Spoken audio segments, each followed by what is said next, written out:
with more surprises.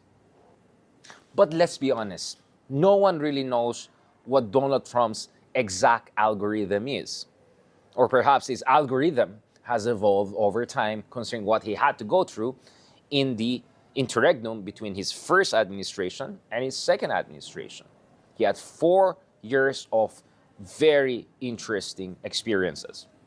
So there's another way to approach the second Trump administration, looking at differing or competing, or to a certain degree, some would say complementary schools of thought within the Trump administration. On one hand, there are the more traditional-minded individuals, such as former Senator and current Secretary of State Marco Rubio, someone who very much believes in an America that leads the world, in an America that has strong alliances, and an America that is willing to stand up to its rivals, most notably China. If you look at statements of other key individuals, such as the newly installed Defense Chief, Hegseth, or National Security Advisor, Mike Waltz, they have also emphasized the importance of pivoting to Asia and ensuring that the United States focuses on its challenges when it comes to China. Because after all of these traditionally minded and these very influential individuals in Trump's cabinet, for all of them, China is the number one rival to the United States. And in fact, it's a point of view that is shared across the political spectrum. There is a bipartisan consensus in America, in Washington, D.C., about the threat, or at least the challenge that China poses to the United States.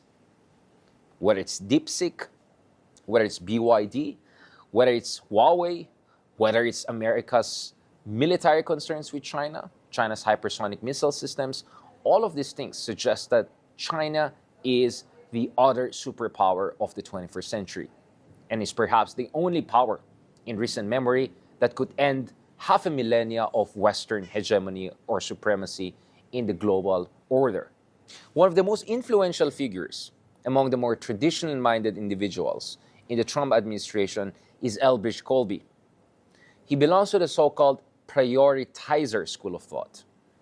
The prioritizers believe that the United States should focus primarily on the number one threat or challenge, which is China, and be much more realistic about entanglements in other parts of the world, especially Europe, with respect to the Ukraine conflict, and also potentially with respect to the Middle East. For prioritizers, the United States should make sure that it is realistic, it is pragmatic, and it's targeted about its external interventions and its defense commitments.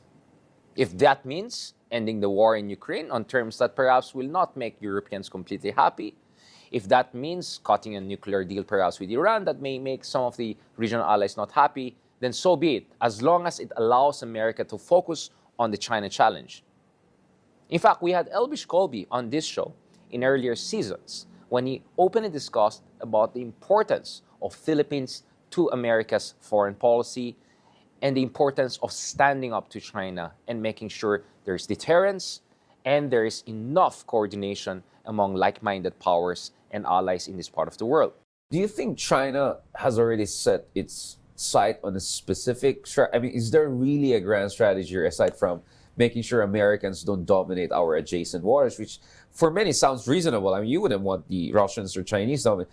Because sometimes you get suspicious of some people who claim to know what Xi Jinping is exactly thinking, considering there's a lot of dialectical dynamics here. I mean, you don't have to be a Marxist to understand that Xi Jinping appreciates Hegelian dialectics very much, right? Kevin Rudd, among others, have noticed that a lot. Well, I mean, totally. In fact, my analysis is not really based on an assessment of what Xi Jinping actually thinks, or that there's no 100-year marathon. Well, here. I mean, so you take the arguments of people, people I respect, like Mike Pillsbury, but also people like Rush Doshi, Matt Pottinger, and John Pomfret have made this argument. My argument is deductive and structural. Fundamentally, I think that China is behaving like a typical rising great power. So it's, Graham Allison has this kind of view, which is to say it has John Mearsheimer, it has a strong reason to seek more security and dominance in its own area, because it's good to be the king, right? Yeah. But I don't think it's inevitable. That's why I'm advocating for the positions, because I think we can shape their incentive structure.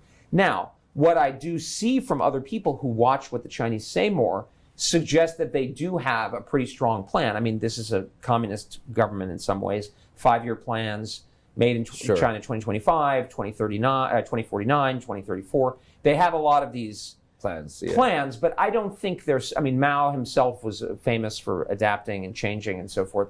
So I don't believe that they have like an adamantine fix.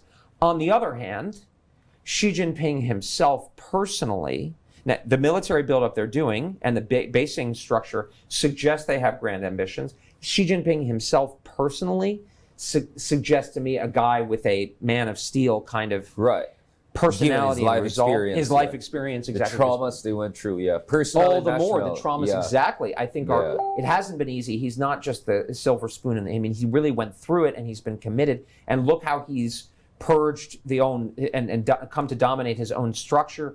That worries me. This is a man who will not be easily deflected, and I think that's the impression the Chinese give. So I would say I don't believe war is inevitable, but I believe it's a very serious risk, and it will take a lot of effort and focus for us to deflect him from that course. Alas, there's another